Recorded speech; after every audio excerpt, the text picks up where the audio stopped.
Olá, irmãos, a graça e a paz do Senhor Jesus, tudo bem com vocês?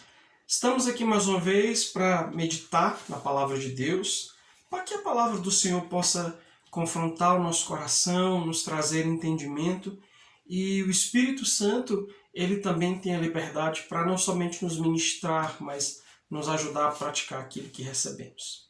Amém? Amados, nós estamos vivendo um momento muito turbulento na nossa nação, no mundo como um todo.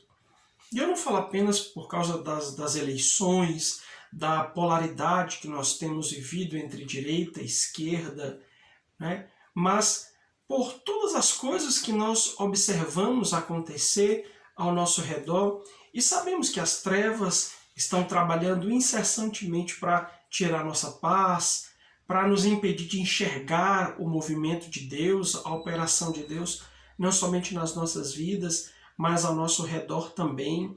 Mas nós temos que sempre lembrar que o nosso Deus é um Deus soberano. E isso significa dizer que, em momento nenhum, ele perdeu o controle, ou ele perde o controle das coisas. Mesmo no momento de caos, mesmo no momento em que a gente olha e percebe que, ou parece que as coisas estão desgovernadas, ainda assim Deus permanece no controle. Nós nunca podemos esquecer dessa realidade, que o nosso Deus é soberano. Todas as coisas estão milimetricamente sendo visualizadas por Ele. Ele não está deixando passar nenhum detalhe sequer de tudo aquilo que nós estamos vivendo.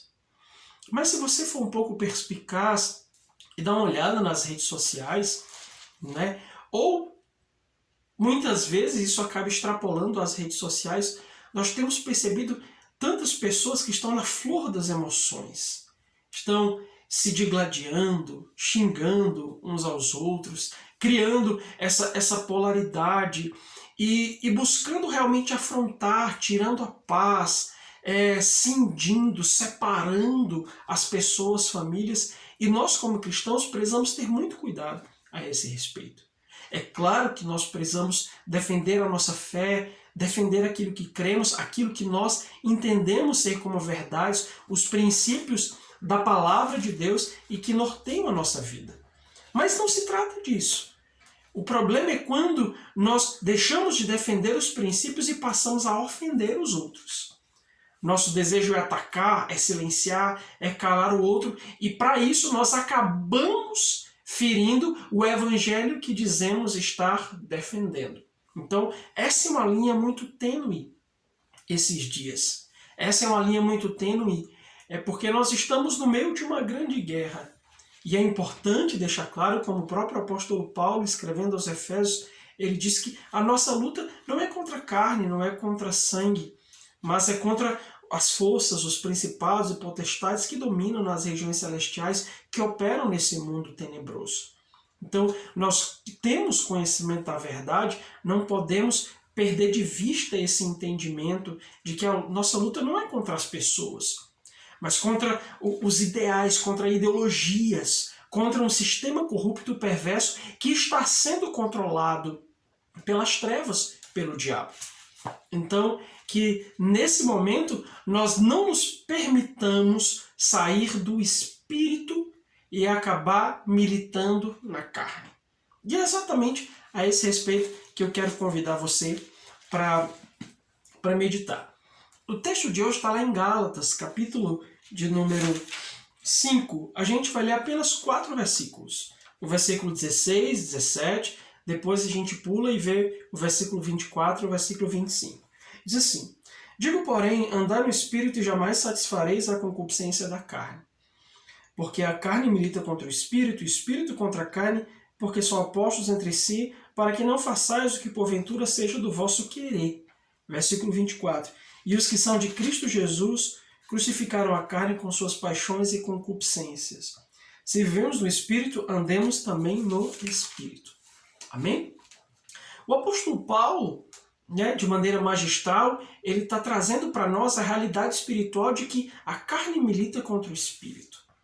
E nesse momento que a gente está vivendo, em que as trevas estão se assomando, estão aparecendo deflagradamente, mostrando seus projetos e planos, A nossa luta, ela precisa ser com as armas espirituais e não com as armas da nossa carne, que nós conhecemos muito bem. Porque a partir do momento que nós começamos a dar vazão à nossa carne, a responder à altura, a xingar, a gerar contenda, conflitos e discussões desnecessárias, nós acabamos perdendo ou nos perdendo da plataforma do Espírito e nos rebaixando para o nível da carne. E a Bíblia diz que nós não podemos andar na carne.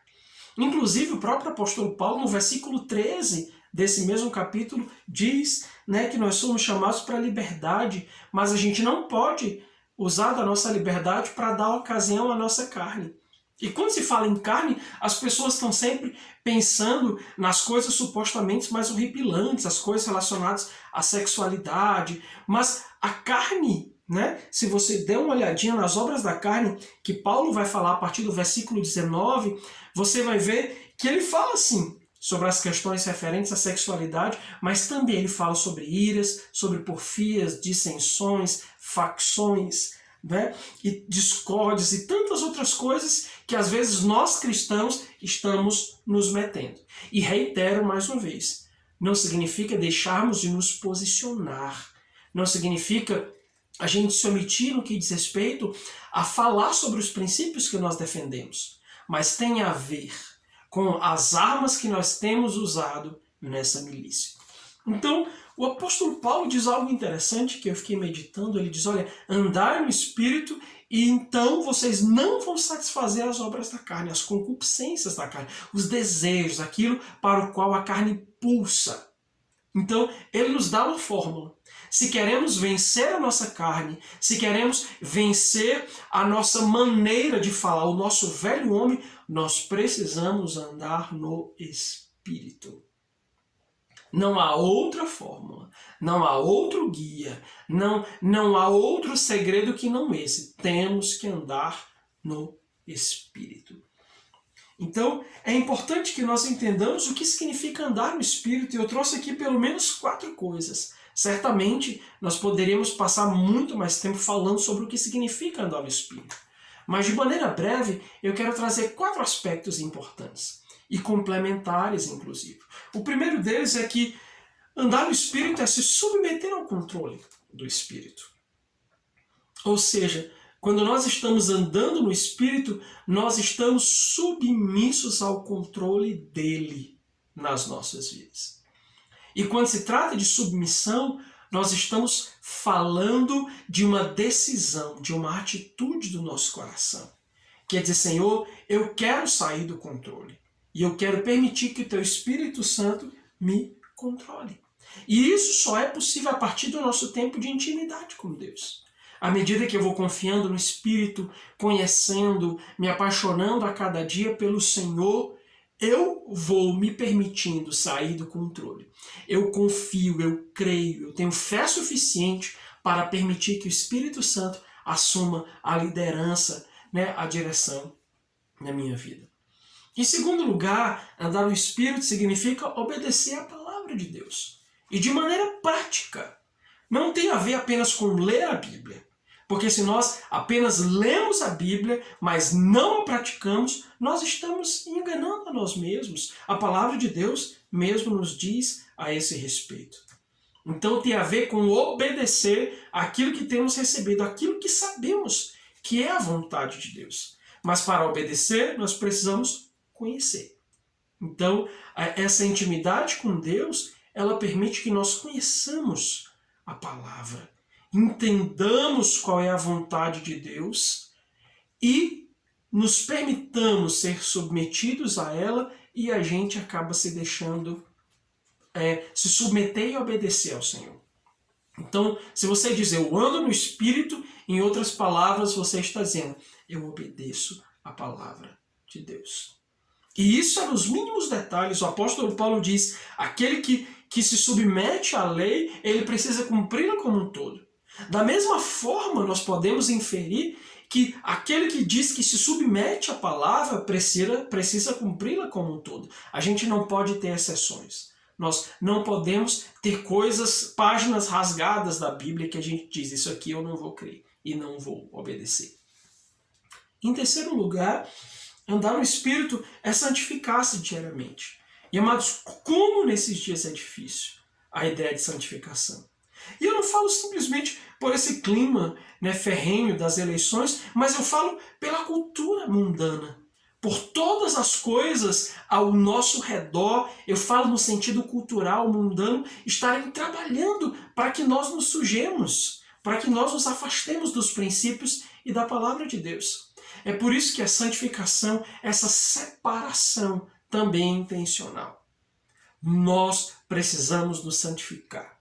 Em outras palavras, nós precisamos nos separar diariamente. E é nos separar para Deus. E nos separar desse mundo, dessas correntes, dessas filosofias, dessas práticas cotidianas que de alguma forma estão querendo ganhar lugar, vez e voz em nosso coração e na nossa vida. E em quarto e último lugar, eu fico com Paulo quando ele diz: e os que estão em Cristo Jesus já crucificaram a carne com suas paixões e concupiscências. Andar no Espírito é crucificar a nossa carne. E quando a gente fala sobre crucificar, a gente não está falando sobre um processo bonito, romântico, lindo, maravilhoso, sobre o qual nós vamos cantar coisas tão românticas e bonitinhas. Não, a crucificação é um processo pesado, porque é um processo de morte. É um processo que envolve dor, é um processo que envolve renúncia. Ou seja, todas essas três coisas anteriores, elas culminam em crucificar a carne. Submeter-se ao controle do Espírito, obedecer à palavra de Deus, santificar-se diariamente, nos leva necessariamente a crucificar a nossa carne. E Paulo diz: já estou crucificado com Cristo. Agora, a vida que eu tenho, não sou eu mais quem vive, mas é Cristo que vive em mim. Esse é o crucificado. É aquele que entende que a vida que leva, ele não vive mais. É Cristo que vive através dele. É Cristo que vive nele diariamente nas suas ações, nas suas palavras, nas suas atitudes, no seu coração, nos seus pensamentos, nos seus desejos, em todos os aspectos. E é por isso que eu quero te convidar a pensar um pouco. Precisamos andar no Espírito. A nossa luta não é contra a pessoa que está do nosso lado, não é contra os nossos familiares que pensam diferente de nós, não é contra as pessoas que têm uma outra ideologia, muito embora nós não concordemos com essa outra ideologia. A nossa luta é contra o diabo. E não podemos usar as armas da milícia que são carnais. Precisamos usar as nossas armas espirituais. E para vencermos os impulsos da nossa carne, nós precisamos andar no Espírito. É isso que o apóstolo Paulo diz no versículo de número 16. Quando ele fala: olha, andem no Espírito e vocês não vão ceder às concupiscências da carne. Amém, meu querido? Medite nessa palavra. Permita que o Espírito Santo fale ao seu coração, direcione a sua vida, para que a gente possa ser luz e sal nesse momento de trevas. Amém? Deus te abençoe e te fortaleça em nome de Jesus.